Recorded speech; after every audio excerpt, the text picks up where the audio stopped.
Hello dear students. तो आज के वीडियो में हम व्यक्तित्व की परिभाषाएं याद करेंगे। तो मैं आपको ट्रिक से व्यक्तित्व की परिभाषाएं याद करवाने की कोशिश करूंगा। और आप सबको पता है कि ये परिभाषाएं जो हैं, व्यक्तित्व की एक परिभाषा हर पेपर में पूछी जाती है। तो एक एक परिभाषा को अच्छे से याद करेंगे।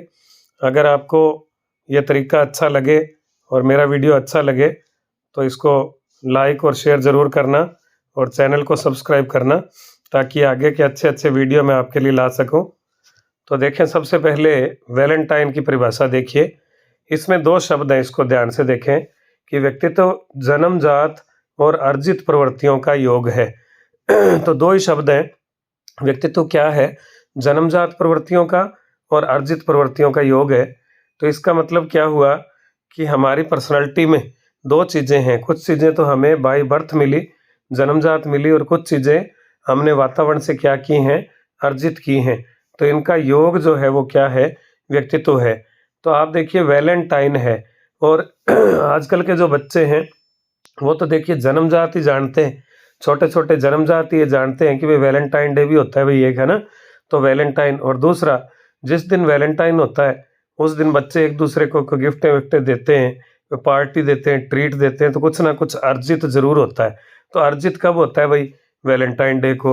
और आजकल के बच्चे तो जन्मजात ही वैलेंटाइन के बारे में जानते हैं। तो जन्मजात और अर्जित आ जाए तो परिभाषा किसकी? वैलेंटाइन की हो जाएगी। फिर देखिए रेक्स रोक। और रेक्स रोक कहता है व्यक्तित्व समाज द्वारा मान्य और अमान्य गुणों का संकलन है। तो देखिए, हमारे व्यक्तित्व में कुछ चीजें मान्य हैं समाज द्वारा, और कुछ चीजें जो अवगुण हैं वो क्या है? अमान्य है। और जो चीज मान्य है वो तो बहुत अच्छी बात है भाई, लेकिन जो चीज अमान्य है समाज उस पर क्या लगा देता है? रोक लगा देता है। जैसे आपके अंदर कोई चीज अमान्य है, खराब है, तो अमान्य चीज पर, अवगुण पर समाज क्या लगा देता है? रोक लगा देता है। तो परिभाषा किसकी हो जाएगी? रेक्स रोक की परिभाषा हो जाएगी। तो याद कीजिए, मान्य और अमान्य, और जो अमान्य है उस पर क्या लग गई? रोक लग गई। फिर देखिए गॉर्डन ओलपोर्ट, बहुत फेमस थिंकर है। ये कहता है कि व्यक्तित्व मनोदैहिक गुणों का वह गतिशील संगठन है जो वातावरण के साथ अपूर्व समायोजन करता है। तो देखिए, इसमें चार शब्द हैं। एक तो व्यक्तित्व किससे बना? मनो और दैहिक, यानी कुछ मानसिक गुणों से और कुछ दैहिक गुणों से व्यक्तित्व बना। दूसरा, व्यक्तित्व कभी रुकता नहीं है भाई, गतिशीलता रहती है उसमें। तीसरा, व्यक्तित्व वातावरण के साथ क्या है? समायोजन है। तो किसने कहा? गॉर्डन ओलपोर्ट। पूरा नाम याद करके जाना, परिभाषा की ट्रिक बन जाएगी। गॉर्डन ओलपोर्ट क्या कहता है?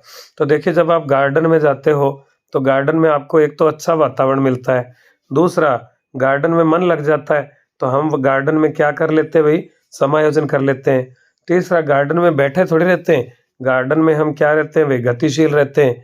तो गार्डन में हमारा मन भी और हमारा शरीर भी खुश रहता है, गार्डन में अच्छा वातावरण मिलता है, गार्डन के अंदर हम गतिशील रहते हैं, और गार्डन के अंदर हम समायोजन भी कर लेते हैं। तो ये परिभाषा किसकी है? गार्डन ओलपोर्ट की परिभाषा है। फिर देखिए बोरिंग क्या कहता है? बोरिंग बोरिंग कहता है व्यक्तित्व व्यक्ति का वातावरण के साथ सामान्य और स्थायी समायोजन है।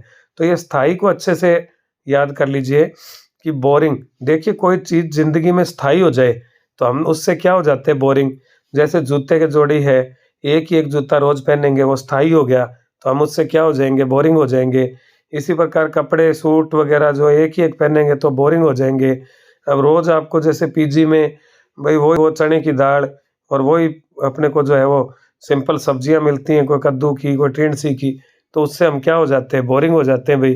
तो स्थायी हो जाए कोई चीज तो हम उससे क्या हो जाते हैं? बोरिंग हो जाते हैं। फिर देखिए भाई आई जेंक के अनुसार, तो आई जेंक कहता है कि व्यक्तित्व चरित्र का, ज्ञान का और आदतों का स्थायी व टिकाऊ संगठन है। तो इसमें टिकाऊ को याद कर लीजिए भाई, टिकाऊ। और ये देखिए आई है, आई और जेंक, तो ऐसे बना लीजिए भाई। आई तो किसे कहते हैं? माँ को। जैसे महाराष्ट्र में आई किसे कहते हैं? माँ को। और जेंक से जनक याद कर लीजिए, जनक मैंने पिताजी।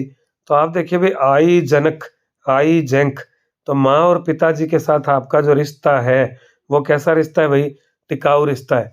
तो टिकाऊ आ जाए तो टिकाऊ रिश्ता देखो और कोई नहीं है आज के टाइम में, दोस्तियां वगैरह सब टूट जाती हैं, लेकिन पक्का टिकाऊ रिश्ता कौन सा होता है? आई और जनक के साथ जो आपका रिश्ता है वो किस प्रकार का रिश्ता है? टिकाऊ रिश्ता है।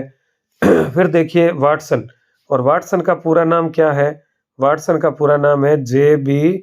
वाटसन। तो आप देखिए इसकी परिभाषा में क्या लिखा है? जो भी हम करते हैं वो व्यक्तित्व है। तो जो भी आ जाए, जो भी हम करते हैं व्यक्तित्व है। तो जो भी आ जाए तो जे.बी. Watson, JB. जो भी, जे.बी. और जो भी का ट्रिक बना लीजिए, जे.बी. जो भी हम करते हैं, जे.बी. वाटसन। फिर देखिए एलन मन, और मन क्या कहता है? व्यक्तित्व व्यक्ति के व्यवहार के तरीकों, दृष्टिकोण, क्षमताओं, मनोवृत्तियों, अभिरुचियों और योग्यताओं का विशिष्ट संगठन है। तो देखिए व्यक्तित्व कितनी सारी चीजों से बना है ना। तो व्यक्तित्व में मनोवृत्तियां भी हैं, अभिवृत्तियां भी हैं, अभिरुचियां भी हैं, क्षमता भी है, दृष्टिकोण भी है। और परिभाषा किसकी है? एलन मन की। और देखिए मनोवृत्तियां कहाँ होती हैं? मन में। अभिरुचियां, भाई रुचि कहाँ रहती है? भाई रुचि तो मन में रहती है। तो अभिरुचियां कहाँ होती हैं? मन में। इसी प्रकार आपका दृष्टिकोण, आपका नजरिया, वो भी कहाँ से उत्पन्न होता है? भाई मन से।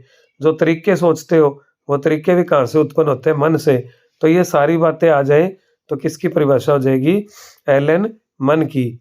और इसी प्रकार फिर आ गया भाई डेशील, और डेशील कहता है व्यक्तित्व व्यक्ति के संगठित व्यवहार का संपूर्ण चित्र है।